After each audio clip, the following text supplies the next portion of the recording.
Ji. Okay, I think अब मेरी voice clear है आप लोगों को।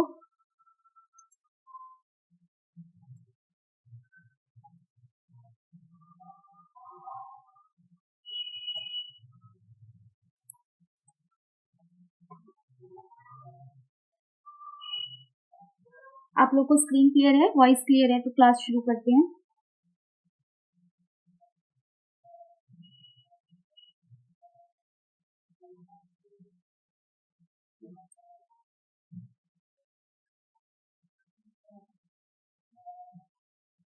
कोई भी एक स्टूडेंट मुझे रिप्लाई कर दे मैसेज में, तो फिर उसके बाद में क्लास स्टार्ट करती हूँ।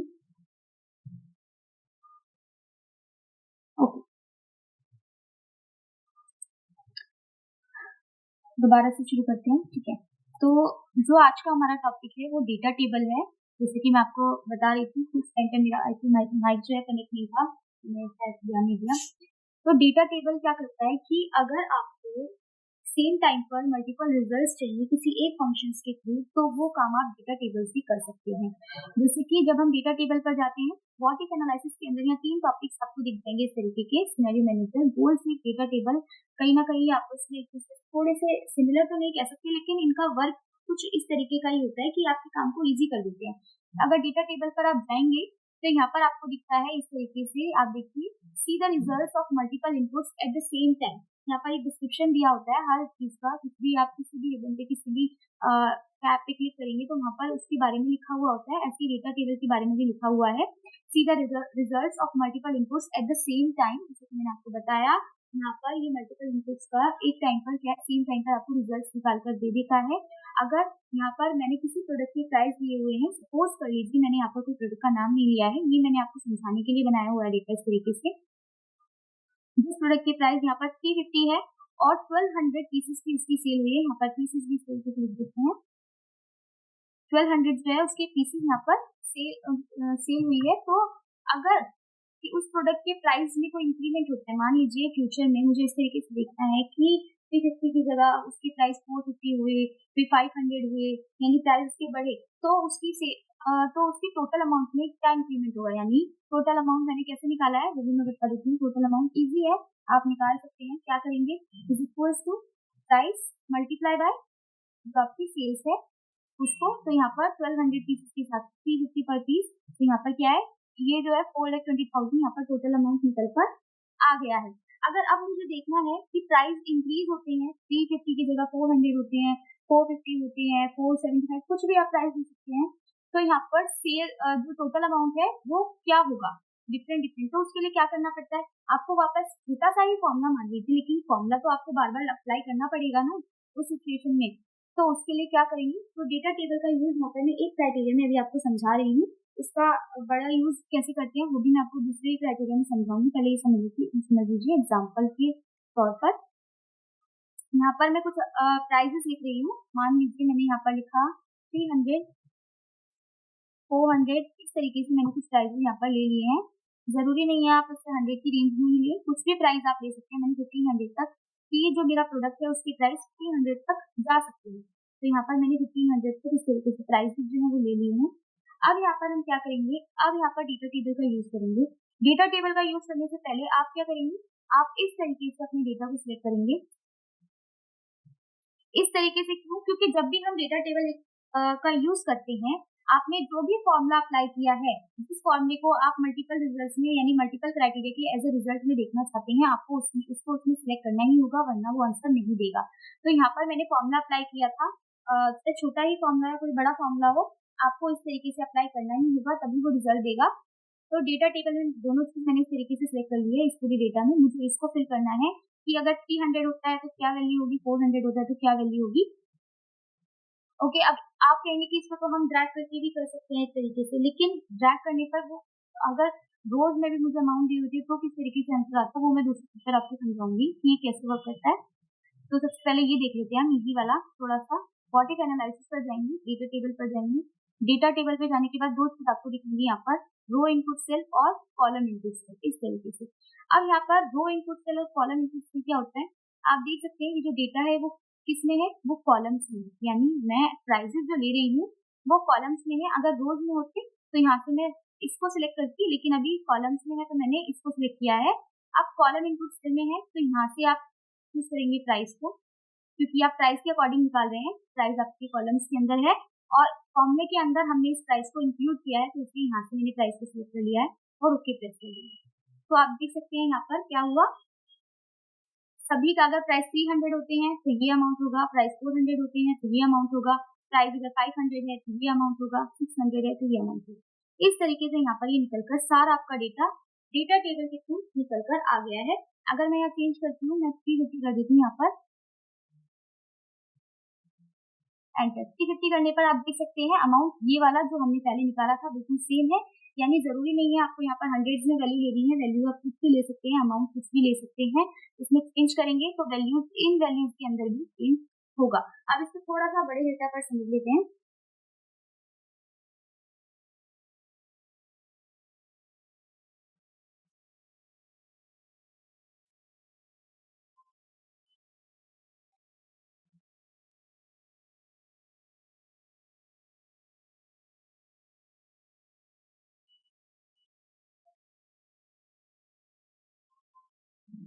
सबसे पहले मैं आपको थोड़ा सा ये लोन अमाउंट निकालना ये थोड़ा सिखा देती हूँ। वैसे ये हमारा टॉपिक होगा लोन शीट का, जब मैं इसको आपको डिटेल में समझाऊंगी, लेकिन यहाँ पर मैं आपको एक लोन चार्ट बनाना सिखा रही हूँ डेटा टेबल के थ्रू, तो मैं थोड़ा सा आपको बता देती हूँ।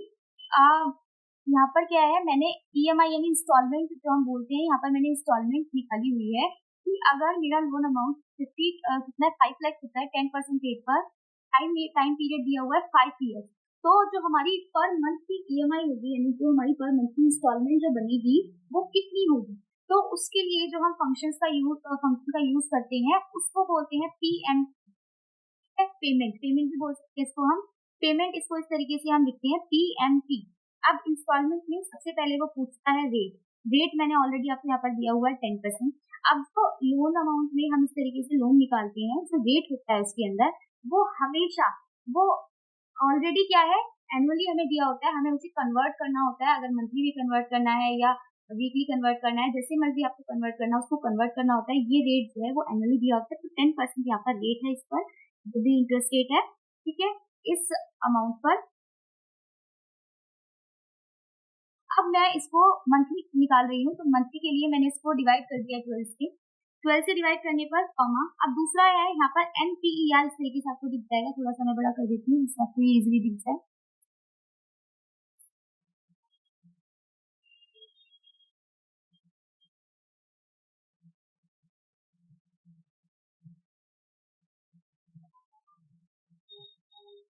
ये देखिए यहाँ पर क्या है रेट यानी जो आपको यहाँ पर रेट दिया है मैंने ऑलरेडी यहाँ पर मेंशन किया हुआ था। नंबर ऑफ पीरियड इसको बोलते हैं, फुल फॉर्म इसकी है NPER, मतलब नंबर ऑफ पीरियड, यानी जो भी आपका टाइम है, 5 साल है या अगर मंथ है तो मंथ में भी आप निकाल सकते हैं, अगर वीक्स में है तो वीक्स में भी आप इसको निकाल सकते हैं। तो यहाँ पर मैंने ईयर्स में लिया हुआ है, 5 ईयर्स लिए हुए हैं कि 5 साल का समय है और लोन अमाउंट कितना है 5 लाख का, तो उसकी मंथली जो इंस्टॉलमेंट होगी वो कितनी होगी। तो यहाँ पर सबसे पहले नंबर ऑफ पीरियड में मैं 5 ईयर को सिलेक्ट कर रही हूँ, तो मुझे मंथली निकालनी है, जैसे कि मैंने आपको बताया। अगर हम रेट को कन्वर्ट करते हैं मंथली में तो उसको 12 से डिवाइड करते हैं, और अगर मुझे यहाँ पर ईयर है उसको कन्वर्ट करना है मंथली, तो उसको मैं मल्टीप्लाई करूंगी 12 से, क्यों 12 5 उस तरीके से वो यहाँ पर कन्वर्ट करता है। अगर 2 साल का होता है तो 12 into 24, इस तरीके से वो मंथ को कन्वर्ट करता है। तो यहाँ पर मैं मल्टीप्लाई कर रही हूँ, रेट में हम इसको डिवाइड करते हैं और यहाँ पर मल्टीप्लाई करते हैं। अगर टाइम आपको दिया है ईयर में, मंथ में कन्वर्ट करने के लिए मैंने इसको 12 से मल्टीप्लाई कर दिया, कॉमा के बाद माइनस में सिलेक्ट करते हैं लोन अमाउंट माइनस में हमेशा माइनस में इसलिए सिलेक्ट करते हैं क्योंकि जैसे जैसे आपकी इंस्टॉलमेंट आप देते जाते हैं, लोन अमाउंट में क्या होता है, लोन अमाउंट आपका कम होता जाता है यानी घट रहा होता है, तो इसको हमेशा माइनस में सिलेक्ट करते हैं। अगर आप माइनस में नहीं सिलेक्ट करेंगे तो आपका आंसर गलत आएगा, वो आपको रेड दिखाएगा। इस तरीके से मैं दिखा देती हूँ एक बार, अगर मैं इसको माइनस में नहीं सिलेक्ट करती हूँ, एंटर करेंगे तो आप देखिए माइनस में आपका आंसर आ रहा है। इसको माइनस में ही हमेशा सिलेक्ट करते हैं, ये मैं आपको डिटेल में सिखाऊंगी जब हम लोन शीट करेंगे। ये सिर्फ मैं आपको डेटा टेबल के लिए एग्जांपल में मैंने आपको इस तरीके से बताया है। आंसर आपको सही देगा लेकिन वो माइनस में आपको आंसर देगा, तो इसलिए आप लोन अमाउंट को हमेशा माइनस में ही सिलेक्ट करेंगे, ठीक है। इसको एंटर कर देंगे। अब लोन अमाउंट के लिए यहाँ पर इस तरीके से FD दिया होता है, यानी फिक्स्ड वैल्यू।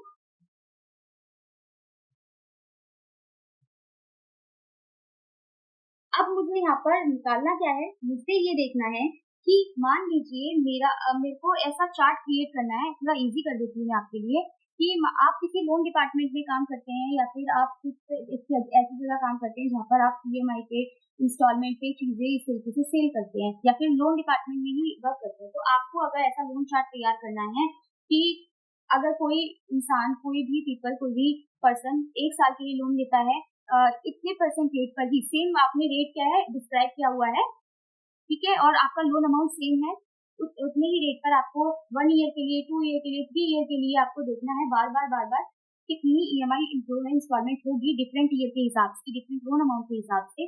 तो उस सिचुएशन में क्या करेंगे, बार बार फॉर्मूला अप्लाई करना पड़ता है। डेटा टेबल आपके इस काम को इजी बना देते हैं। कैसे, मैं यहाँ पर कॉलम्स के अंदर जो है, मैं इस तरीके से लोन वैल्यू लिख रही हूँ, कुछ लोन वैल्यू अमाउंट लिख रही हूँ, जैसे कि यहाँ पर मैंने लिख दिया 1 लाख, इसको नीचे ड्रैग कर देते हैं, यहाँ पे 2 लिख देते हैं।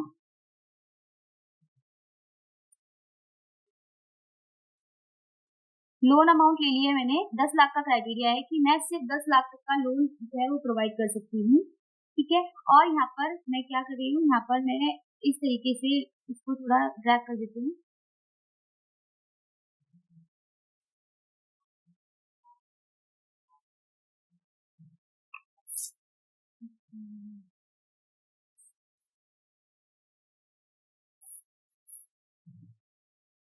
ओके, मैं रिपीट कर देती हूँ बिल्कुल।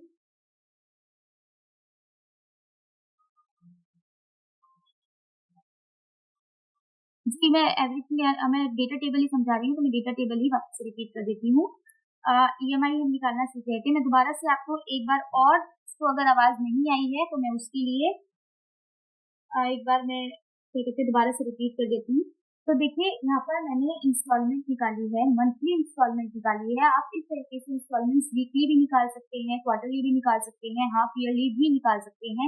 लेकिन डिटेल में, जैसा कि मैंने आपको बताया, जब हम डेटा टेबल का topic, I mean loan sheet का टॉपिक करेंगे, तो मैं उसमें आपको समझाने वाली हूँ कि आप डिटेल में इस तरीके से सारी चीजें कैसे निकाल सकते हैं। मैं सिर्फ यहाँ पर आपको डेटा टेबल का यूज करना सिखा रही हूँ कि डेटा टेबल को आप किस कंडीशन में यूज कर सकते हैं। तो इसलिए मैंने आपको यहाँ पर इस तरीके से जो है ईएमआई निकालना बताया कि आप इंस्टॉलमेंट, मंथली इंस्टॉलमेंट कैसे काउंट कर सकते हैं। अगर आपको रेट, टाइम पीरियड और क्या कहते हैं लोन अमाउंट दिया हुआ है, लोन अमाउंट यहाँ पर 5 लाख का है, रेट 10% का है और टाइम 5 ईयर्स का है। अगर ये मंथ में होता तो सिचुएशन में क्या करते हैं वो भी आपको बता दूंगी।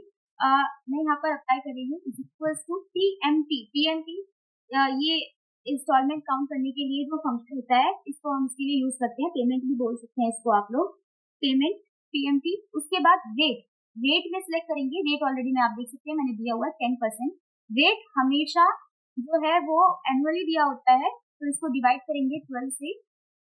मंथली काउंट करने के लिए ये हमेशा आपको एनुअली ही दिया होगा, आपको उसको कन्वर्ट करना ही होगा। अगर किसी और चीज को नहीं भी करना तो रेट को हमेशा करना होता है, ठीक है। नंबर ऑफ पीरियड जो कि 5 ईयर्स है, अगर मान लीजिए यहाँ पे 5 ईयर्स ना होते, यहाँ पर आपको मंथ्स दिए होते, ठीक है, कितने आप काउंट कर लीजिए, 60 मंथ्स दिए होते 5 ईयर्स की जगह, तो आप उस स्थिति में क्या करते, आप उसको एज इट इज सिलेक्ट कर लेते 60 को, आप उसको मल्टीप्लाई नहीं करते। यहाँ पर मैं इसको मल्टीप्लाई कर रही हूँ 12 से कन्वर्ट करने के लिए, क्योंकि 12 फाइव द 60 होगा यहाँ पर, तो इस तरीके से क्या होगा, वो कन्वर्ट कर देगा इसको मंथली। अगर यहाँ पर मंथली होते तो उसको यहाँ पर कुछ जरूरत नहीं होती मल्टीप्लीकेशन की, वो एज इट इज आप सिलेक्ट कर लेते। माइनस, माइनस में लोन अमाउंट, मैंने जैसा कि आपको बताया लोन अमाउंट हमेशा माइनस में सिलेक्ट करते हैं, क्योंकि जैसे आपकी इंस्टॉलमेंट, यानी आप इंस्टॉलमेंट पे करते जाते हैं, लोन अमाउंट आपका कम होता जाता है, तो इसलिए उसको हमेशा माइनस में ही सिलेक्ट करते हैं। एंटर। तो यहाँ पर मंथली इंस्टॉलमेंट से निकल कर आई है, वो ये वैल्यू निकल कर आई है। अब यहाँ पर मैं इस तरीके से ईयर जो है वो ले रही हूँ डेटा टेबल का यूज के लिए। मैंने आपको कॉलम वाला बता दिया, मैंने रो इनपुट सेल वाला आपको नहीं बताया था। अब मैं आपको रो इनपुट सेल वाला बता देती हूँ कि रो इनपुट सेल वाला आप इस तरीके से यूज कर सकते हैं। तो मैं इसको यहाँ पर थोड़ा सा मूव कर देती हूँ।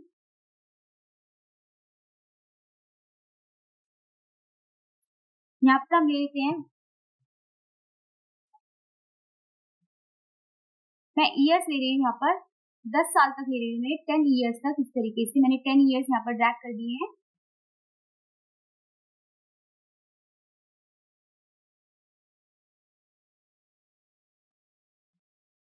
ठीक है। तो मैंने यहाँ से 10 ईयर्स को ड्रैग कर दिया है। अब मेरे को देखना है कि अगर आपको इस तरीके का चार्ट क्रिएट करना है, आपको देखना है कि अगर आपको 5 लाख का लोन लेना है 8 साल के लिए, तो आपका मंथली इंस्टॉलमेंट होगा वो कितना होगा।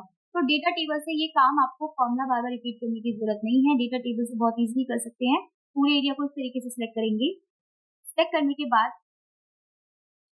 आपने क्या करना है, डेटा टेबल पर जाना है। डेटा टेबल पर जाने के बाद वर्टिकल एनालिसिस पर क्लिक करना है। डेटा टेबल पर यहाँ पर जाएंगे। अब यहाँ पर रो इनपुट सेल का भी हम यूज करेंगे। पिछली बारी मैंने आपको सिर्फ कॉलम इनपुट सेल का यूज बताया था।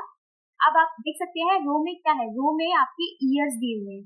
तो मैंने ईयर लिए हैं, वो रो में लिए हुए इस तरीके से 1 2 3 4 5 6 7 8 9 10। तो यहाँ से रो इनपुट सेल के अंदर चूज करेंगे हम टाइम को। ठीक है। उसके बाद column input cell, column input cell के अंदर क्या है, आप देख सकते हैं कॉलम्स के अंदर यहाँ पर लोन अमाउंट लिया है मैंने। तो यहाँ पर क्या करेंगे, लोन अमाउंट को सिलेक्ट करेंगे, कॉलम इनपुट सेल के अंदर यहाँ पर क्लिक कर देते हैं। सिलेक्ट करके जैसे ही आप ओके प्रेस करेंगे, आप देख सकते हैं कितना इजीली आपका ये चार्ट बनकर आ गया पूरा का पूरा। आपको कितना इजी हो गया कि आप 1 लाख का लोन 1 साल के लिए लेते हैं तो कितना मंथली इंस्टॉलमेंट होगा, 1 लाख का लोन 4 साल के लेते हैं तो कितना मंथली इंस्टॉलमेंट होगा। फॉर्मूला ये देखिए इस तरीके से, फॉर्मूला नहीं शो करेगा आपको यहाँ पर, लेकिन वो क्या है, डेटा टेबल से इस पर अप्लाई हो गया है। तो यहाँ पर ये इस तरीके से वर्क करेगा। ओके। तो आप अगर मेरे को यहाँ पर देखना है कि जो इंस्टॉलमेंट है हमारा, मैंने 5 लाख वाला निकाला था, 10,623.52 करके कुछ आया था, ये चेक कर लेते हैं ये कहाँ पर है। तो यहाँ पर ये होगा 5 लाख वाले में, 5 लाख वाले में मैंने ये लोन लिया था 5 ईयर्स का। तो आप देख सकते हैं सेम वैल्यू जो है वो निकल कर आई है 10 लाख, यहाँ पर ये सॉरी 10,623.5। ठीक है। पॉइंट की बात की वैल्यूज आप अपने हिसाब से बढ़ा सकते हैं, घटा सकते हैं, जैसा आपको करना है। तो इस तरीके से क्या है, आप देख सकते हैं वैल्यू जो है पूरी निकल कर आ गई है डेटा टेबल के अंदर। कितना इजी हो गया। आपको मैं दोबारा से रिपीट कर देती हूँ एक बार, ये मैंने कैसे किया है, पूरा चार्ट बनाया है।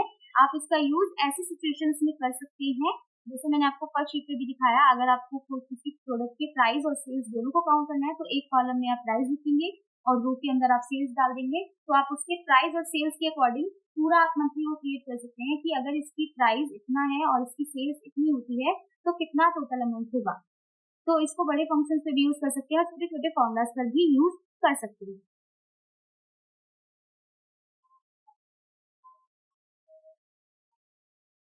थोड़ा जूम करके दिखा देती हूँ मैं, यहाँ पर ये ऑलरेडी हाईलाइट भी हुआ है कि अगर यहाँ पर आपका इतना अमाउंट होगा 5 लाख, तो आप देख सकते हैं यहाँ पर वही सेम अमाउंट पे कैलकुलेट है। लेकिन ये इस चीज का आपको ध्यान रखना होगा कि जब आप डेटा टेबल बनाते हैं तो आपको उसके अंदर जो है फॉर्मूले को भी इंक्लूड करना होगा। अगर आप फॉर्मूले को इंक्लूड नहीं करते हैं तो इस सिचुएशन में क्या होगा, ये वर्क नहीं करेगा। तो फॉर्मूला जो अप्लाई है उसको भी डेटा के साथ साथ आपको इंक्लूड करना ही होगा। ठीक है। अब एक बार दोबारा मैं बता देती हूँ, इसको डिलीट कर देते हैं। डेटा को सिलेक्ट करेंगे। सिलेक्ट करने के बाद फॉर्मूले के साथ यहाँ पर डेटा को सिलेक्ट करेंगे। डेटा सिलेक्ट करने के बाद डेटा पर जाएंगे और उसके बाद यहाँ पर व्हाट इफ एनालिसिस पर जाएंगे, डेटा टेबल पर जाएंगे। रो इनपुट सेल के अंदर आप वो वैल्यू सिलेक्ट करेंगे जो आपने रो के अंदर डाली है। अब आप कहेंगे रो के अंदर यहाँ पर टाइम, तो मैंने टाइम इस तरीके से डाला है 1 2 3 4 5 ईयर्स नहीं, यहाँ पर मैंने ईयर्स को इस तरीके से ड्रैग कर दिया है। तो यहाँ पर टाइम को सिलेक्ट करेंगे। वो ऑलरेडी मान लीजिए कि कॉलम में या सेल में पड़े हैं, लेकिन आप देखेंगे कि इस डेटा के अंदर कौन सा डेटा रो में है और कौन सा डेटा कॉलम के अंदर है। और कॉलम के अंदर यहाँ से लोन अमाउंट को सिलेक्ट करेंगे और जिसको की प्रेस करेंगे तो ये सारा आपका डेटा टेबल के अंदर चार्ट जो है बनकर आ जाएगा। अब जैसे हमने फर्स्ट शीट पर समझा कि यहाँ पर हमने टोटल अमाउंट निकाला है। अगर प्राइस इंक्रीज होते हैं इस तरीके से सेल्स के, इन सेल्स के अकॉर्डिंग, तो आप यहाँ पर प्राइस के साथ साथ इस एरिया में अगर आप सेल्स भी डिफरेंट डिफरेंट डालते हैं तो आप देख सकते हैं कि अगर 1400 प्राइस होगा और इतनी सेल होगी तो कितना प्राइस होगा, वो भी आप यहाँ से कर सकते हैं। ठीक है। डेटा टेबल के थ्रू यहाँ पर डेटा टेबल खत्म होता है। दूसरा जो टॉपिक है वो मैं आपको इसी के अंदर थोड़ा सा समझा देती हूँ। वो भी छोटा सा ही टॉपिक है आपका, लेकिन काफी इंपॉर्टेंट है।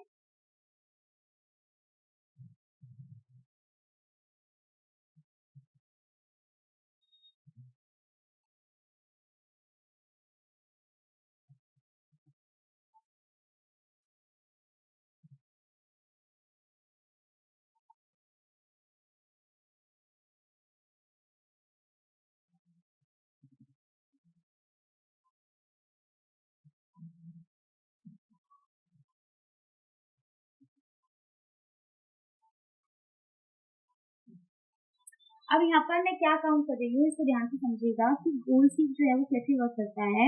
मैंने यहाँ पर निकाला है कि अगर कोई भी वर्कर मान लीजिए मैंने किसी वर्कर की यहाँ पर वेजेस ली है, अगर कोई वर्कर 23 डेज काम करता है, पर डे की उसका जो अमाउंट है वो 500 उसको पे किया जाता है। तो इनको मुझे निकालना है कि उसका टोटल जो होगा कितना उसकी सैलरी बनती है, जो भी है कितना होगा।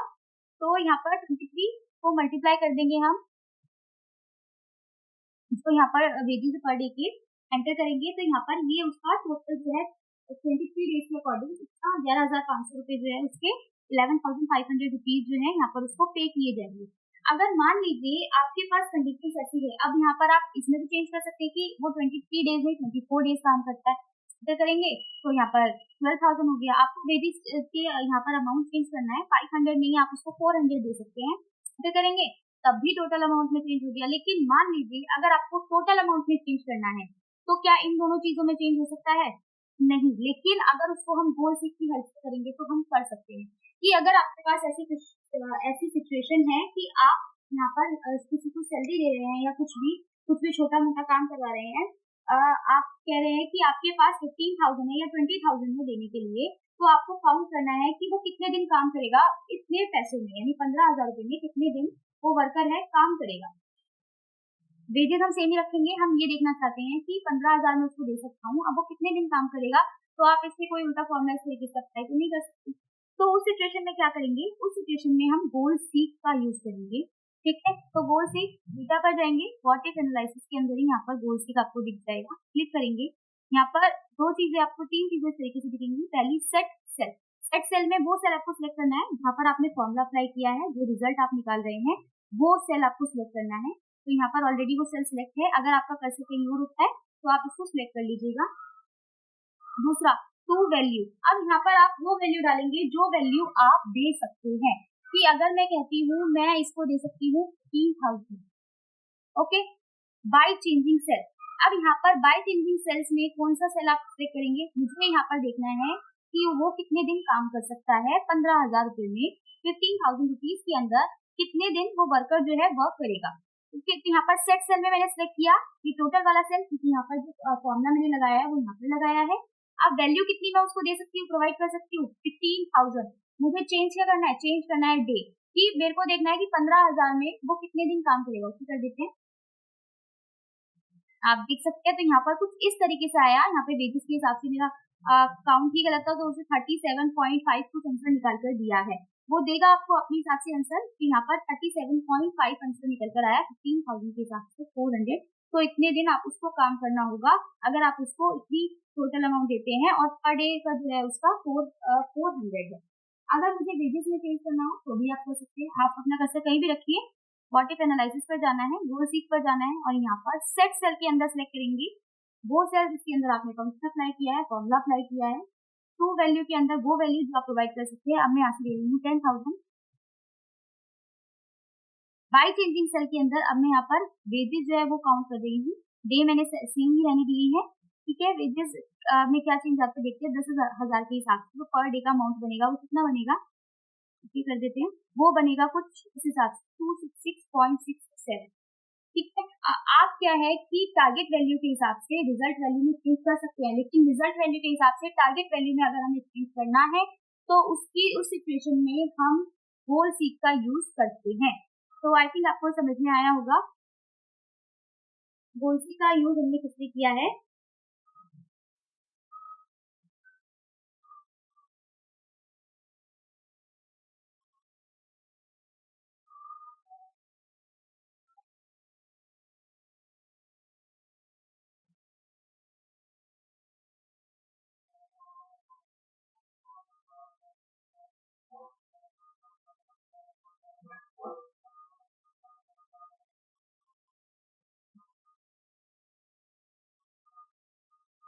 देखिए सौरभ, अगर आप गोल सीक का कोई फॉर्मूला पूछ रहे हैं तो इसका कोई फॉर्मूला नहीं है। ये डेटा टेबल, गोल सीक, सिनेरियो मैनेजर उन सिचुएशन में यूज की जाते हैं जब आपको फॉर्मूले के ऑपोजिट काम करना है। यानी गोल सीक में मैंने क्या समझाया, अगर आपने कोई भी फॉर्मूले पे वर्क किया है, आपको चेंज करना है उन वैल्यूज में जो आपने फॉर्मूले के अंदर सिलेक्ट की है, जो कि पॉसिबल नहीं, मतलब पॉसिबल नहीं है आपको फॉर्मूला में चेंज करना है इस तरीके से। यानी आप देखिए क्या होता है कि तो हमारी टारगेट वैल्यू इसमें चेंज करके हम इसमें चेंज कर सकते हैं रिजल्ट वैल्यू में, लेकिन अगर हम रिजल्ट वैल्यू में चेंज करते हैं तो इसमें कैसे चेंज करेंगे? तो सिचुएशन में हम गोल सीक का यूज करते हैं, तो फॉर्मूला नहीं है इसका, इसलिए ही यहाँ पर मैंने गोल सीक आपको बताया है। यहाँ पर कोई फॉर्मूला नहीं है, यहाँ पर आप सेट सेल टू वैल्यू आपको कुछ ना कुछ अमाउंट इसके अंदर डालना ही पड़ता है, कोई भी नंबर कुछ भी चीज आपको डालनी है तो वो आपको यहाँ पर डालनी ही पड़ती है। ठीक है, किसी भी फॉर्मूले पे आप इसको ट्राई करके देख सकते हैं, किसी और फॉर्मूले में किसी और सिचुएशन में इसको आप चेंज करके देख सकते हैं। ओके, तो आई थिंक आपको यहाँ पर डेटा टेबल और गोल सीक का यूज आप किस सिचुएशन में करते हैं वो समझ में आया होगा। डेटा टेबल का यूज आप कब करेंगे कि आप मान लीजिए कि आपको यहाँ पर दो चीज इस तरीके से किसी भी दोस्त के उसका बिहाफ पर, यानी अगर मैंने यहाँ पर जैसे कि आपको लोन सीक में भी समझाने की कोशिश की है कि अगर आपको इस तरीके का लोन चार्ट तैयार करना है जिससे आप इजीली मंथली ईएमआई आपको बार बार काउंट ना करनी पड़े, आप पूरे चार्ट में कभी भी इसको अगर आपको देखना है कि अगर 7 साल का लोन मैं लेना चाहती हूँ 7 लाख का 7 साल के लिए, तो कितनी मंथली ईएमआई बनेगी, तो इस चार्ट से समझाना इजी हो जाता है आपको अपने कस्टमर को। ठीक है, इस सिचुएशन में भी कि अगर किसी भी प्रोडक्ट का प्राइस बढ़ रहा है, सेल बढ़ रहा है, तो उसका टोटल अमाउंट उस सिचुएशन में क्या होगा, तो उस सिचुएशन में हम यहाँ पर यूज करते हैं डेटा टेबल का। ठीक है, और गोल सीक का यूज कब करते हैं? जब आपको टारगेट वैल्यू में चेंज करना होता है, तो उस सिचुएशन में हम गोल सीक का यूज करते हैं। ये हमारी टारगेट वैल्यू है, ये हमारी रिजल्ट वैल्यू है। आप इन दोनों में चेंज करके रिजल्ट में चेंज कर सकते हैं, लेकिन अगर आपको रिजल्ट में चेंज करना है और इन दोनों में चेंजेस देखने हैं, लेकिन एक टाइम पे आप किसी एक चीज में चेंज कर सकते हैं, मल्टीपल में नहीं चेंज कर सकते। या तो आप एक टाइम पर डे देख सकते हैं या फिर एक टाइम पर आप पेजेस को चेंज कर सकते हैं। दोनों पे एक बारी में भी कर सकते हैं, ऐसा भी पॉसिबल है, लेकिन दोनों को एक साथ नहीं कर सकते। तो नेक्स्ट है इसी के अंदर scenario manager. Scenario manager basically काम क्या करता है, देखिए कि ये भी कुछ ऐसा खास वो नहीं है कि कोई फॉर्मूला पूछते हैं, ये भी आपको एक तरीके की रिपोर्ट तैयार करके देता है, सिनेरियो तैयार करके देता है कि मान लीजिए आप किसी शॉप के ओनर है, कोई इलेक्ट्रॉनिक शॉप ले लीजिए, मैंने उसके साथ में यहाँ पर डेटा तैयार किया हुआ है। कोई शॉप नहीं, अगर आप किसी कंपनी में भी वर्क करते हैं, आपको कोई ऐसी रिपोर्ट तैयार करनी है सीजन्स के हिसाब से या फिर आप कह लीजिए फेस्टिवल्स के हिसाब से कि आप किसी मार्केट में, कोई सुपर मार्केट है, किसी भी चीज में वर्क करते हैं, तो आपको कुछ ऐसा एक सिनेरियो तैयार करना है कि अगर विंटर सीजन सेल लगेगी तो इस चीज का प्राइस इतना हो सकता है, इतना होगा, समर सीजन सेल में इतना होगा, वेडिंग सीजन में इतना होगा। तो उस हिसाब से आप सिनेरियो कैसे क्रिएट करते हैं, वो सिनेरियो मैनेजर का काम है। मैं आपको बता देती हूँ कैसे काम करता है एक बार।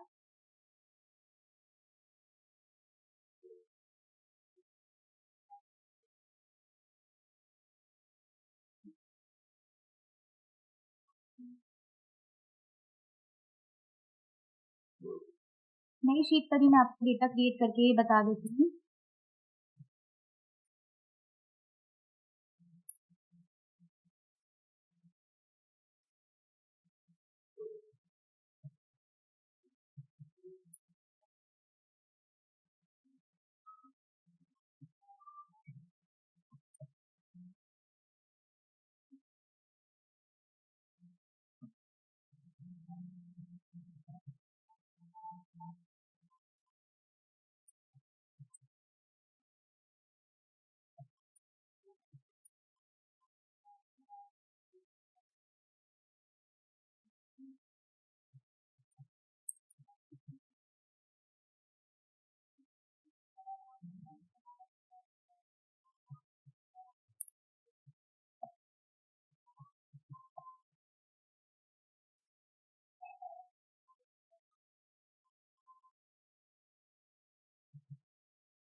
देखिए यहाँ पर आप मान लीजिए किसी इलेक्ट्रॉनिक शॉप के कुछ प्रोडक्ट के, यहाँ पर कुछ प्रोडक्ट हैं, उनको कुछ अमाउंट्स यहाँ पर दे देते हैं।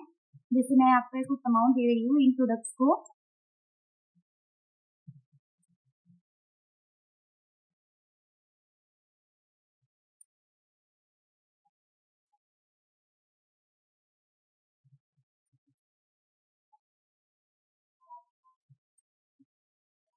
ठीक है, अब यहाँ पर मुझे एक ऐसा सिनेरियो तैयार करना है कि विंटर और समर सीजन के हिसाब से किन किन चीजों के प्राइस में कम, कौन से प्राइस कम होते हैं, कौन से प्राइस ज्यादा होते हैं, मुझे ऐसे एक रिपोर्ट तैयार करनी है। तो उसके लिए हम सिनेरियो मैनेजर का यूज करते हैं, जो आपके बड़े डेटा पे आपको काम आ सकती है, जिसमें आप दो तरीके की रिपोर्ट जो है वो तैयार करके रख सकते हैं, दो नहीं, दो से ज्यादा डिफरेंट डिफरेंट कंडीशन के हिसाब से, कि इस मंथ में ये हमने चार्ट तैयार कर दिया, इस मंथ में इतने प्राइस होंगे, विंटर सीजन में अगर कोई फेस्टिवल सीजन है उस सीजन में आपके मार्केट में इस चीजों के इतने प्राइस मिलेंगे। तो आपने एक ऑनर की तरह यहाँ पर, या कोई आप काम करते, आपको कुछ काम ऐसा दिया गया तो उस स्थिति में आप सिनेरियो मैनेजर का यूज करते हैं। तो कैसे, यहाँ पर सबसे पहले मैं देख लेती हूँ, इनका टोटल यहाँ पर काउंट कर लेते हैं।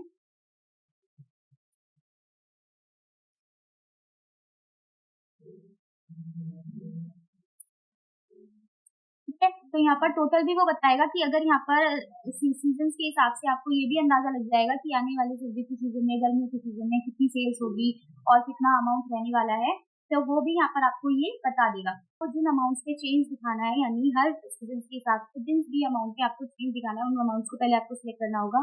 सिलेक्ट करने के बाद आप सिनेरियो मैनेजर पे जाएंगे, उसके बाद ऐड पे जाकर इसको कोई भी नेम जो आप देना चाहते हैं वो नेम इस तरीके से इसको डिक्लेयर कर देंगे। ओके ओके, तो यहाँ पे क्या होगा, अब इस सिचुएशन में क्या होगा कि आपको यहाँ पर कोई भी अमाउंट जो है आप यहाँ से चेंज कर सकते हैं।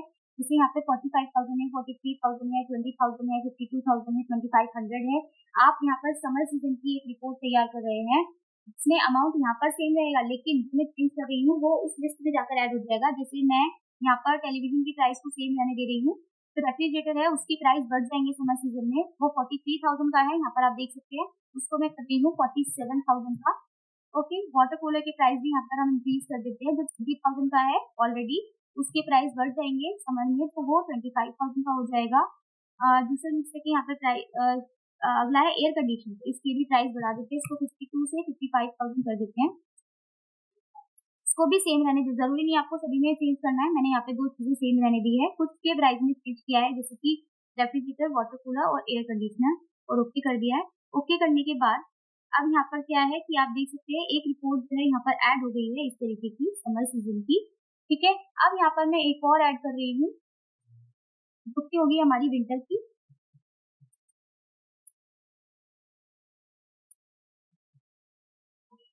ये नॉर्मल प्राइस है जो हमेशा रहते हैं। अगर विंटर में क्या होता है, विंटर में किन चीजों की प्राइस गिर जाएंगी उस हिसाब से आप अंदाजा लगा के चल रहे हैं पहले से पहले ही।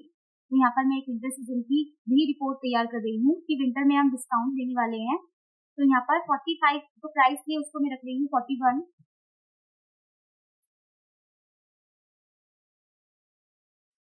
के प्राइस को भी मैं कम कर रही हूँ, 40,000 कर रही हूँ इसको विंटर सीजन के अंदर। वाटर कूलर की प्राइस कर देते हैं से 18,000। ओके, एयर कंडीशनर की प्राइस कर देते हैं 48,000,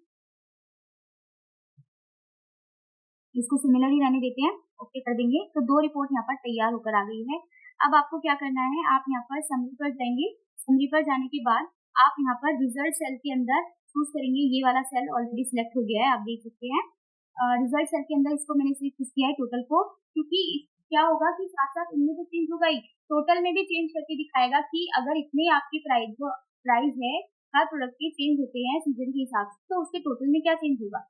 तो ठीक है, तो यहाँ पर सिनेरियो पाइवट टेबल रिपोर्ट अभी मैंने क्रिएट कर रही हूँ। पाइवट टेबल जो है हमारे अगले मॉड्यूल का टॉपिक है, तो उसको डिटेल में हम समझेंगे। यहाँ पर सिर्फ एक समरी जो है वो दिखा रही हूँ, इसको क्या करेंगे, आप देख सकते हैं यहाँ पर समर सीजन की, विंटर सीजन की और करंट वैल्यू के हिसाब से ये जो आपकी रिपोर्ट है तैयार होकर आ गई है। सिनेरियो मैनेजर का इतना ही काम होता है कि वो आपको एक रिपोर्ट अपने हिसाब से, अपनी कलरिंग में, अपनी फॉर्मेटिंग में आपको एक रिपोर्ट बना के दे देगा कि करंट में ये है।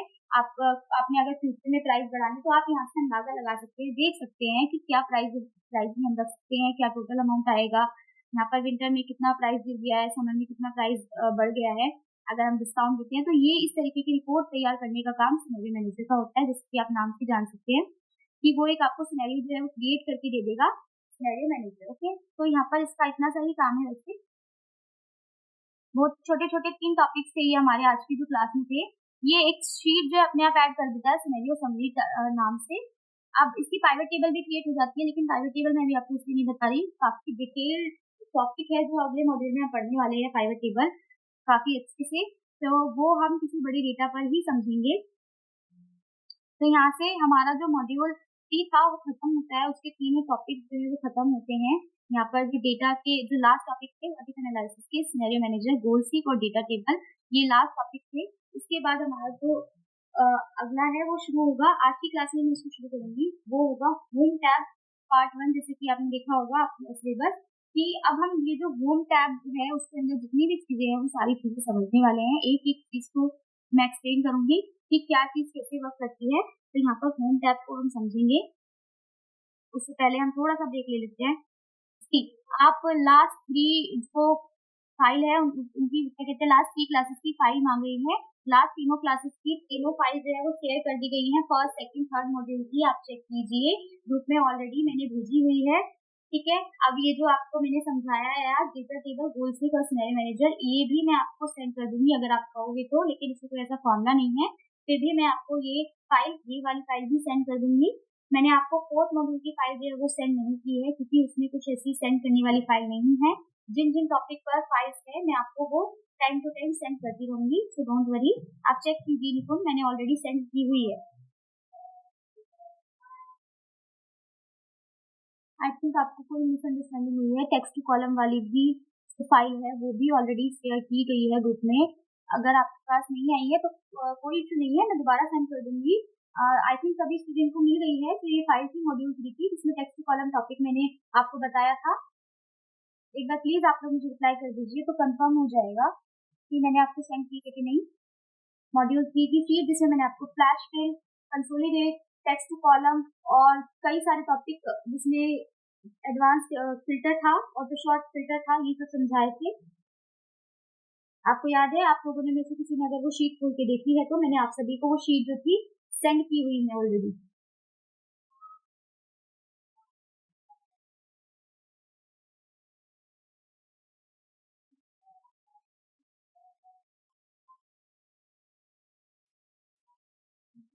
काफी बेसिक सी चीजें हैं इसके अंदर, जो हमारा मॉड्यूल 4 है, बेसिक सी भी कह सकते हैं, और लेकिन काफी काम की चीजें हैं जो आप लोगों को समझनी चाहिए।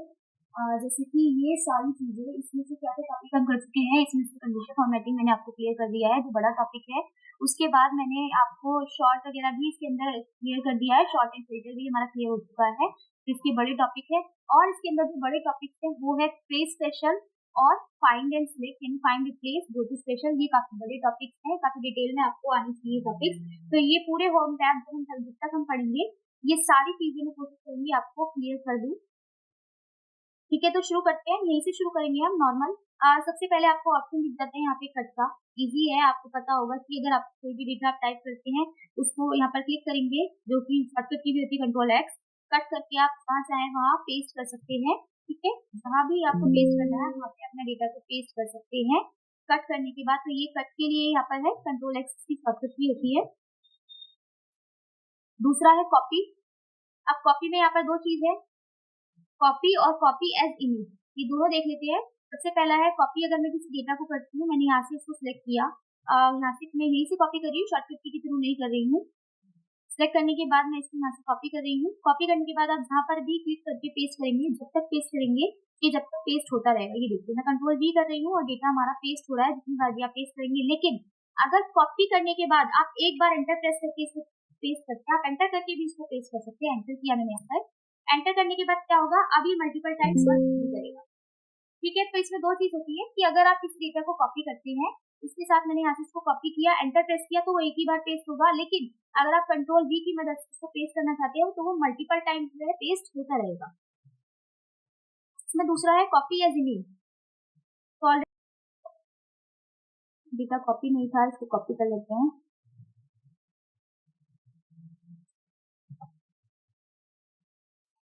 इसको कॉपी कर लेते हैं, डेटा को कॉपी कर लिया। कॉपी करने के बाद copy as paste as a picture, इसको यहाँ पे कॉपी एज अ पिक्चर और ओके कर देते हैं। ओके करने के बाद अब इसको आपको जहाँ पर भी पेस्ट करना है, ये एक पिक्चर है, ये कोई डेटा नहीं है, आप देख सकते हैं। अब ये जो पेस्ट हुआ है, एक पिक्चर में पेस्ट हुआ है डेटा, यानी ये क्या था, ऑप्शन क्या काम करता है, कॉपी एज अ पिक्चर। तो यहाँ पर ये इस तरीके से पिक्चर की तरह जो है डेटा आपका कॉपी हो जाएगा। ठीक है, अब एक चीज होती है कि अगर जब आप अपना डेटा प्रिंट करते हैं तो यहाँ पर देखिए ऑलरेडी क्या है, मैंने बॉर्डर अप्लाई किया हुआ है, मैं बॉर्डर हटा देती हूँ।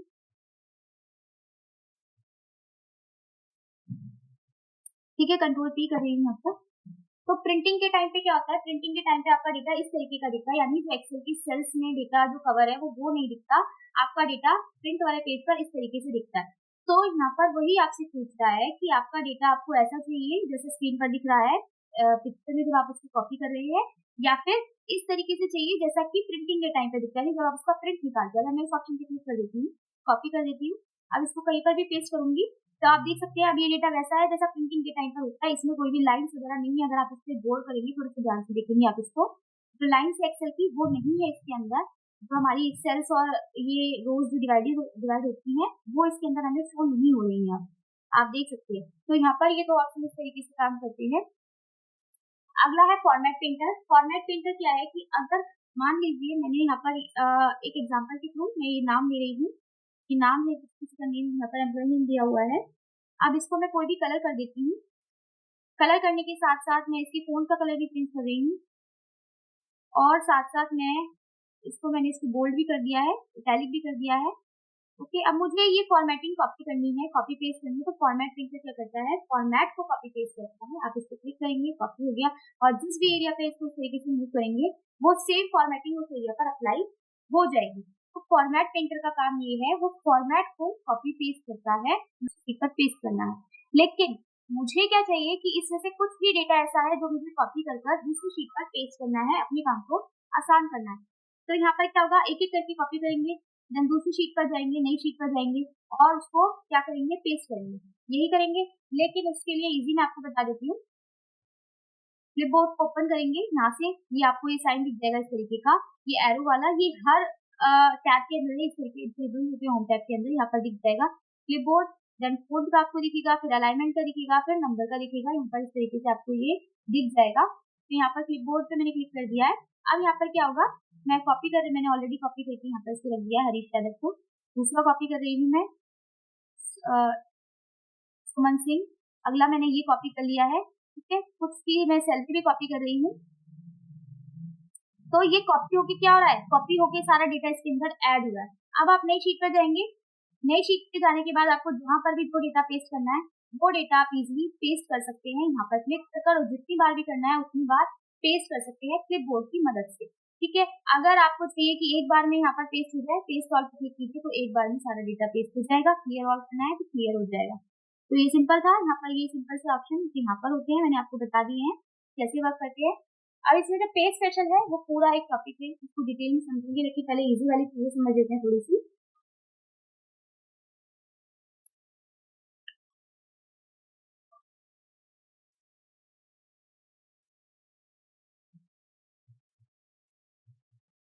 ठीक है, तो यहाँ से ये इजी है, आप लोग सभी जानते हैं ये किस तरीके से काम करता है। ये फोन का डिजाइन आप यहाँ से चेंज कर सकते हैं, ये साइज बढ़ाने के लिए होते हैं, ये बोल्ड, इटैलिक, अंडरलाइन, ये बॉर्डर के लिए होता है, देन ये कलर के लिए फिल कलर आपको करना है, और फोन कलर के लिए ये बेसिक ऑप्शन है, ये हर कोई जानता है।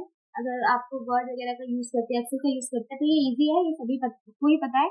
ये होते हैं आपके अलाइनमेंट्स कि आपको किस तरीके से अलाइनमेंट चाहिए। राइट साइड के लिए यहाँ से क्लिक कर सकते हैं, सेंटर के लिए यहाँ पर क्लिक कर सकते हैं। ये किस लिए होते हैं, अगर आपको टॉप, हाँ, अब यहाँ से आप इसको करेंगे, आपको जैसे भी चाहिए वैसे आप इसको सेट कर सकते हैं, अलाइनमेंट को इसको लेफ्ट कर देते हैं फिलहाल। अगर आपको यहाँ पर टॉप अलाइन तो टॉप अलाइन हो जाएगा, मिडल में चाहिए मिडल हो जाएगा इस तरीके से, और बॉटम में चाहिए तो बॉटम में हो जाएगा। यहाँ पर आप इसको सेंटर राइट कर सकते हैं अपने हिसाब से। तो ये अलाइनमेंट्स की कुछ ऑप्शन है। अब अलाइनमेंट्स में ही और कई सारी चीजें होती हैं।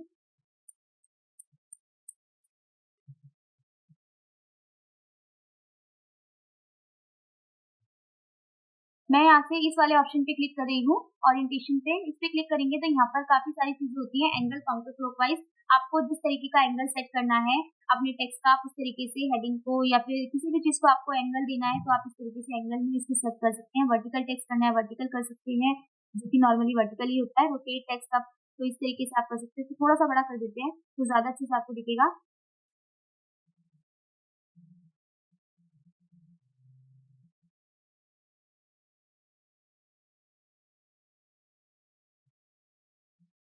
ओके, रोटेट टेक्स्ट डाउन, तो इस तरीके से आप इसको जैसे चाहे वैसे अरेंज कर सकते हैं। इसको वर्टिकल कर देते हैं वापस से।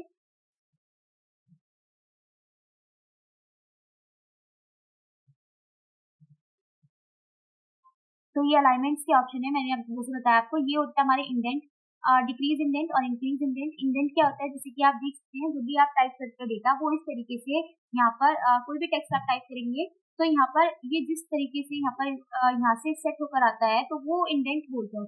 अब मुझे इंक्रीज करना है इंडेंट, तो आप क्या करेंगे, यहाँ पर क्लिक करेंगे, इंक्रीज इंडेंट करेंगे तो उसका आप इंडेंट बढ़ा सकते हैं कि अगर आप इस सेल के अंदर कुछ भी लिखने की कोशिश करेंगे, मैं इसको डिलीट कर देती हूँ, मैंने इसका इंडेंट बढ़ा दिया है, वो वहीं से लिखकर आएगा जहाँ जितना मैंने उसका जो इंडेंट है वो इंक्रीज किया है। अगर आप डिक्रीज करेंगे तो इंडेंट जो है डिक्रीज हो जाएगा। जैसे कि हमारा ये डेटा भी है, इसको सिलेक्ट करके मैं दिखा देती हूँ आपको। इंडेंट इंक्रीज मतलब इस तरीके से इंडेंट इंक्रीज हो रहा है। आप यहाँ पर कुछ भी टाइप नहीं कर सकते। अगर आपको डिक्रीज करना है तो वापस सिलेक्ट कीजिए और इसको डिक्रीज कर सकते हैं। ठीक है, अब अगला है मर्ज and centre. Merge and centre तो काफी लोगों को पता भी होगा, ये सारी चीजें काफी लोगों को पता होंगी, लेकिन जिनको नहीं पता वो यहाँ पे सीख सकते हैं कि क्या क्या यूज होते हैं इनका। ये सब चीजें किसी होती है बेसिकली कि आपको डेटा को अपना अट्रैक्टिव बनाना है, कोई फॉर्मेटिंग करनी है जिसकी टाइप की, तो इन सब चीजों में प्रॉब्लम होती है इनके यूज में। तो इसमें मैं आपको बता रही हूँ क्या क्या यूज है इनके। तो यहाँ पर मर्ज एंड सेंटर पे अगर आप क्लिक करते हैं, आपको किसी भी सेल को मर्ज करना है, मैंने इनके सेल को सिलेक्ट किया है और मैं यहाँ से कर रही हूँ इसको मर्ज एंड सेंटर। फर्स्ट वाला मर्ज एंड सेंटर का मतलब है कि आप यहाँ पे जो भी टाइप करेंगे वो सेंटर में ही आप उस तरीके से टेक्स्ट जो है वो सेंटर से ही स्टार्ट होगा। ठीक है, तो मर्ज एंड सेंटर जो आप डेटा जो सेल्स में आपके मर्ज हो जाएंगे और जो भी आप टेक्स्ट इसके अंदर टाइप करेंगे वो इस तरीके से सेंटर में टाइप कराएंगे। दूसरा है यहाँ से मर्ज अक्रॉस। मर्ज अक्रॉस का मतलब ये है, आप देख सकते हैं अगर आपको दिख रहा होगा यहाँ पे,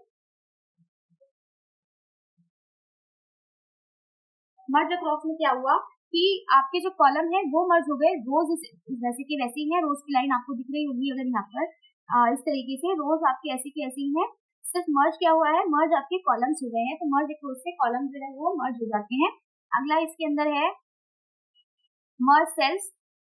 ये यहाँ पर सिंपल है, अब भी लिखेंगे जिस तरीके से लेफ्ट साइड से लिखकर आता है वैसे ही लिखता रहेगा। तो यहाँ पर आप इस तरीके से मर्ज कर सकते हैं इजिली। अनमर्ज करना है तो सिलेक्ट कीजिए, अनमर्ज कर सकते हैं इसको।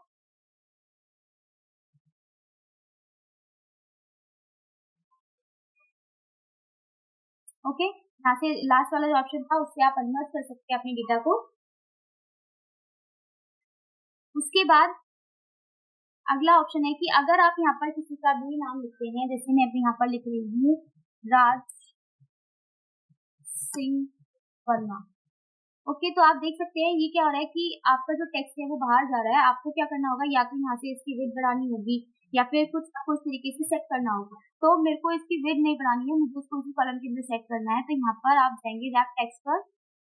रैप टेक्स्ट पर जाने पर क्या होगा, वो जितना भी डेटा होगा वो अपने आप ऑटोमेटिक उस कॉलम के अंदर क्या करेगा, उसको एडजस्ट कर लेगा इस तरीके से। यानी राम सिंह और वर्मा यहाँ पे क्या हुआ, नीचे की तरफ आ गया। ठीक है, तो रैप टेक्स्ट का मतलब ये है कि आप यहाँ से रैप टेक्स्ट पर क्लिक कर एक किसी भी डेटा को एक सेल के अंदर से रैप कर सकते हैं। इसकी शॉर्टकट की भी होती है, जैसे कि मुझे जहां से भी डेटा को रैप करना है, आप इस वहां पर कर्सर रखेंगे, प्रेस करेंगे ऑल्ट एंटर, तो ऑल्ट एंटर से क्या होगा, तभी वो उस सेल के अंदर आ जाएगा। ऑल्ट एंटर से आप कहीं से भी इसको कर सकते हैं। अगर मुझे यहाँ से करना है तो यहाँ पर मैं करती हूँ ऑल्ट एंटर, तो ये यहाँ से भी हो जाएगा। रैप टेक्स्ट में क्या होगा, रैप टेक्स्ट में वो अपने हिसाब से देखेगा और ऑल्ट एंटर से आप कहीं पर भी कर्सर रखकर उसको नीचे की तरफ इस तरीके से शिफ्ट कर सकते हैं किसी भी कॉलम में। अगर जैसे मुझे इस कॉलम को करना है तो ऑल्ट एंटर करूंगी, इसमें कोई डेटा नहीं है, जिसकी कॉलम में डेटा होगा और वो डेटा आपका बाहर जा रहा होगा जिस तरीके से ये डेटा है, तो या तो आपको उसकी विड्थ इस तरीके से सेट करनी होगी। अगर आपको विड्थ नहीं सेट करनी है, आपको डेटा चाहिए उसी कॉलम के अंदर एडजस्ट हो जाए,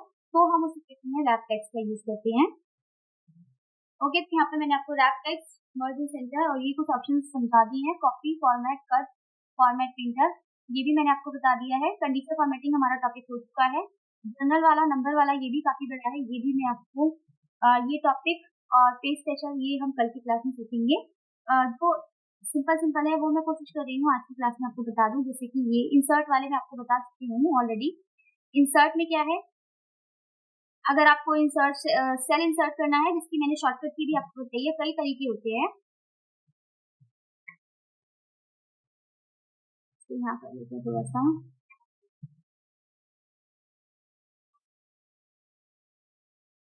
ओके, अगर आपको रो इंसर्ट करना है, सेल इंसर्ट करना है, तो उसके लिए मैंने आपको शॉर्टकट की भी बताई थी।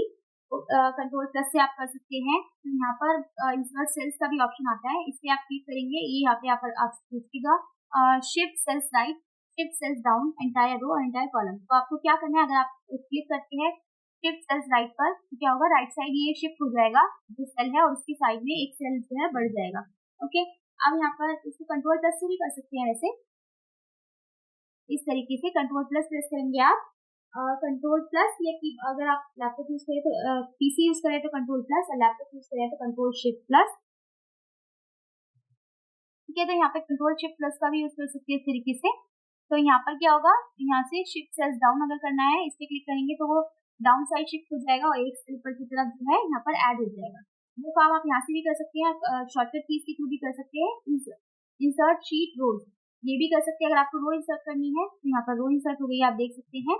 अगर मुझे यहाँ पर कॉलम इंसर्ट करना है तो उसकी साइड में कॉलम भी इंसर्ट हो जाएगा। अगला है इसके अंदर इंसर्ट शीट। शीट इंसर्ट करने के लिए जो की शॉर्टकट की होती है शिफ्ट F11, तो हम यहाँ से शीट को भी इंसर्ट कर सकते हैं, यहाँ पर क्लिक करते हैं। ठीक है, नहीं तो राइट वैसे भी आप कर सकते हैं। कुछ ऑप्शन यहाँ पर भी आपको मिल जाते हैं, जैसे कि ये रहे इंसर्ट के ऑप्शन आपको यहाँ पर भी मिल जाएंगे। इंसर्ट की मैंने शॉर्टकट की भी आपको बता दी है, और इंसर्ट का ऑप्शन आपको यहाँ से भी मिल जाएगा। और ये डिलीट के हैं, डिलीट सेल्स, डिलीट शीट रोज, डिलीट शीट कॉलम्स और डिलीट शीट्स। तो भी यहाँ पर इंसर्ट करेंगे, अगर उसको डिलीट करना है किसी भी रो को, सेल को, कॉलम को या शीट को, तो यहाँ से डिलीट कर सकते हैं। डिलीट के ऑप्शन है, जैसे कि मुझे मैंने यहाँ पर इस कॉलम को डिलीट करना है तो डिलीट पर जाएंगे, डिलीट कॉलम्स पे क्लिक करेंगे, वो कॉलम आपका डिलीट हो जाएगा इस तरीके से। फॉर्मेट में जैसे कि यहाँ पर आप देख सकते हैं row height, auto fit row height. आपको रो की हाइट एडजस्ट करनी है, जैसे कि मैंने आपको कॉलम की बताई थी एडजस्ट करनी, तो सेट कर देते हैं। ये आप देख सकते हैं इसकी हाइट काफी बड़ी है, इसको मैंने सिलेक्ट कर लिया है। रो हाइट पे क्लिक करेंगे, ओके कर देंगे। यहाँ पर क्या है, जो बाय डिफॉल्ट सेट होती है वो ये ऑलरेडी यहाँ पर सेट है, मैंने इसकी बढ़ाई हुई है 31.8 यहाँ पर सेट है। ये कर देंगे, तो यहाँ पर ऑटो फिट पे क्लिक करना था, सॉरी, यहाँ पर इसको सिलेक्ट करेंगे और फॉर्मेट पर जाएंगे, ऑटो फिट रो हाइट पे क्लिक करेंगे, तो वो अपने हिसाब से जितना आपका उसके अंदर टेक्स्ट होगा, कंटेंट होगा, जो भी अपने हिसाब से उसको ऑटो फिट कर देगा। यहाँ पर ही आपको कॉलम विड्थ का भी ऑप्शन मिलता है, कॉलम विड्थ पर क्लिक करेंगे तो जितनी आपको कॉलम विड्थ यहाँ पर सेट करनी है, नंबर देके आप सेट कर सकते हैं, या फिर बढ़ा सकते हैं, आप यहाँ से भी बढ़ा सकते हैं। लेकिन अगर आपको नंबर देके सेट करनी है तो क्या करेंगे, कॉलम को सिलेक्ट करेंगे, फॉर्मेट पर जाएंगे, कॉलम विड्थ पर जाएंगे, और जितनी भी आपको सेट करनी है यहाँ पर ऑलरेडी जो सेट है वो है 8.44, वो भी यहाँ पर आपको दिखा रहा है कि इस कॉलम की जो विड्थ सेट है वो है 8.4, इस तरीके से सेट है। अगर मैं इसको कर देती हूँ यहाँ पर 25 कर देते हैं, तो आप देख सकते हैं कॉलम की जो विड्थ है वो बढ़ गई है। नंबर के हिसाब से भी आप बढ़ा सकते हैं यहाँ पर, और इसको ऑटो फिट करना है तो उसके लिए फॉर्मेट पर जाएंगे, ऑटो फिट कॉलम विड्थ, जैसा कि आपको मैंने बताया था वो ऑप्शन है यहाँ पर। अगला है डिफॉल्ट विड्थ।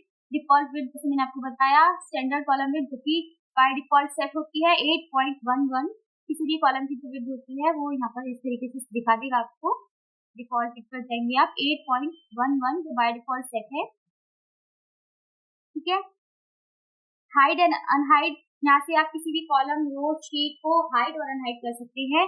जैसे कि मैं इस कॉलम को सिलेक्ट कर रही हूँ, फॉर्मेट पर जाएंगे, हाइड कॉलम पे क्लिक करेंगे, तो ये कॉलम जो है हाइड हो गया, आप देख सकते हैं, डिलीट नहीं है, हाइड है। इसको अनहाइड करना है तो आप राइट क्लिक कर भी कर सकते हैं, यहाँ से अनहाइड का ऑप्शन आपको दिख जाएगा, नहीं तो आप वहां पर जाके भी कर सकते हैं। ऐसे ही अगर आप किसी रो को करना है तो रो को सिलेक्ट कीजिए, रो को सिलेक्ट करने के बाद फॉर्मेट पर जाएंगे, फॉर्मेट पर जाने के बाद यहाँ से आप क्लिक करेंगे हाइड रोज पर, तो यहाँ से हाइड हो जाएगी। और अनहाइड करना है, राइट क्लिक कीजिए तो उसको आप अनहाइड भी कर सकते हैं। ऐसे ही शीट के लिए भी ऑप्शन है, किसी शीट को हाइड करना है तो राइट क्लिक करके भी हाइड का ऑप्शन आता है, आप देख सकते हैं, यहाँ पर हाइड कर सकते हैं इसको। और अगर आपको वापस लेके आनी है तो आप क्या करेंगे, फॉर्मेट पर जाएंगे, फॉर्मेट पर जाने के बाद जाएंगे हाइड अनहाइड पर, और यहाँ से कर देंगे अनहाइड शीट। शीट 5 है जो हाइड है हमारी, इसको ओके कर देते हैं, यहाँ पर वो शीट जो है अनहाइड हो चुकी है।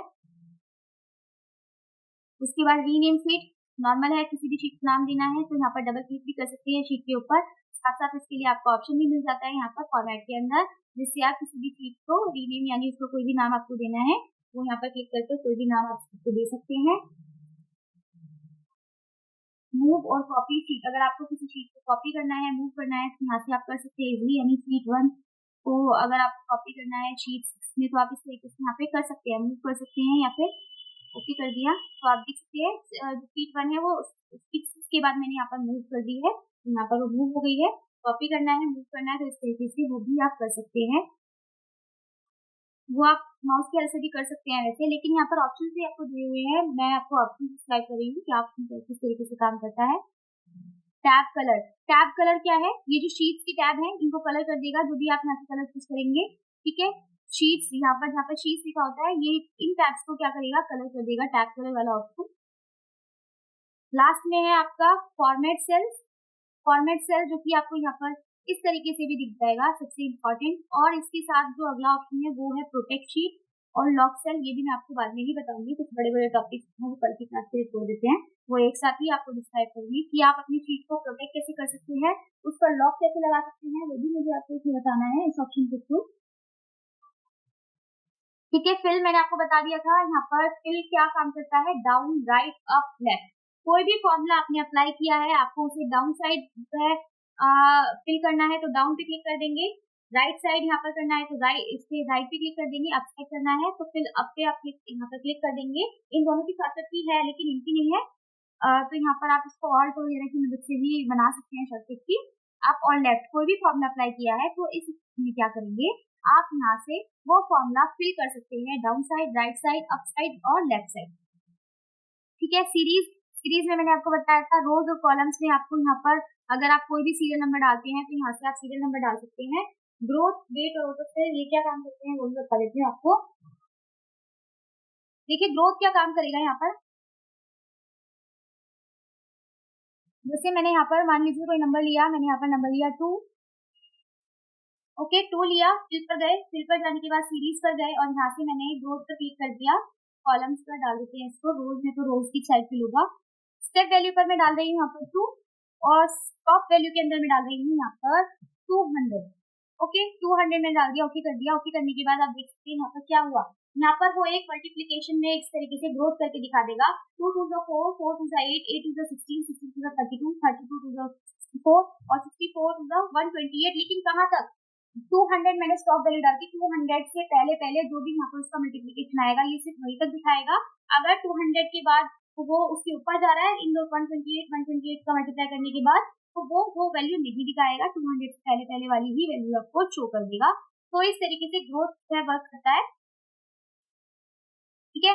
डेट कैसे वर्क करता है, देखिए डेट पे आप क्लिक करेंगे तो यहाँ पर day, week day, month, year आप फिल कर सकते हैं, जैसे कि मैं यहाँ पर ले रही हूँ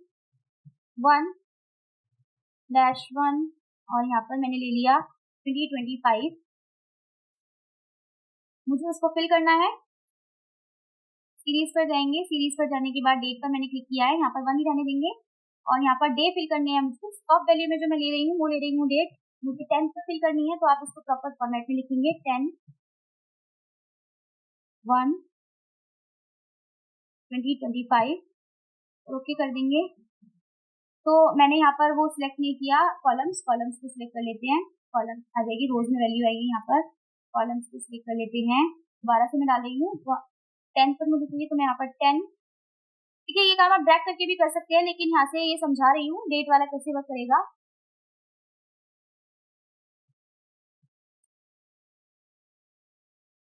ओके तो यहाँ पर 1 2 3 4 5 6 10, अगर आपको 100 मतलब 100 नहीं होती, मतलब आपको डेट इस तरीके से सॉरी फिल करनी है तो आप यहाँ से फिल कर सकते हैं, ओके। उसमें वहाँ पे आपको मंथ भी दिए हुए हैं, ईयर भी दिए हुए हैं, वो भी आप फिल कर सकते हैं, ठीक है। तो डिलीट कर देते हैं फिलहाल। ऑटो सम क्या है, यहाँ पर वो फंक्शन है बेसिक हमने फर्स्ट क्लास में समझे थे, sum, average, count number, maximum, minimum, और भी फंक्शंस है लेकिन इन फंक्शंस को हम सीखेंगे जैसे जैसे हमारी क्लास आगे आएगी, ठीक है। तो यहाँ ये वो फंक्शंस आपको शो कर देता है, इंसर्ट, फॉर्मेट में 2 चीजें लगेंगी, प्रोटेक्ट और लॉक सेल, ये मैं आपको बताऊंगी। उसके बाद सॉर्ट एंड फिल्टर वाला हमारा ऑप्शन हो चुका है पूरा क्लियर, यहाँ से फिल्टर और सॉर्टिंग हम सीख चुके हैं कि फिल्टर और कैसे अप्लाई करते हैं और सॉर्टिंग कैसे वर्क करता है, ओके।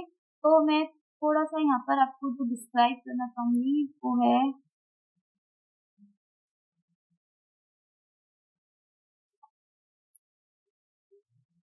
देखिए, मैंने आपको पेस्ट क्वेश्चन में एक ही चीज़ बताई है जो कि पेस्ट एज़ अ वैल्यू, वो ही मैंने आपको बताई है कि वैल्यू में पेस्ट करने का मतलब क्या है कि अगर आप किसी भी चीज़ को वैल्यू में पेस्ट करते हैं, तो उसमें से फंक्शन हट जाएगा, बाकी क्या होगा वो वैल्यू वैल्यू रह जाएगी। तो इसमें काफ़ी सारे तरीकों से आप अपने डेटा को जो है कॉपी पेस्ट कर सकते हैं डिफरेंट डिफरेंट क्राइटेरिया के हिसाब से। इसी को हम पेस्ट क्वेश्चन बोलते हैं। तो मैं आज की क्लास को यहीं पर एंड करती हूँ। पेस्ट क्वेश्चन वाला ऑप्शन है वो मैं कल की क्लास में ही समझाऊंगी। ठीक है, तो इसको यहीं पर क्लोज करते हैं।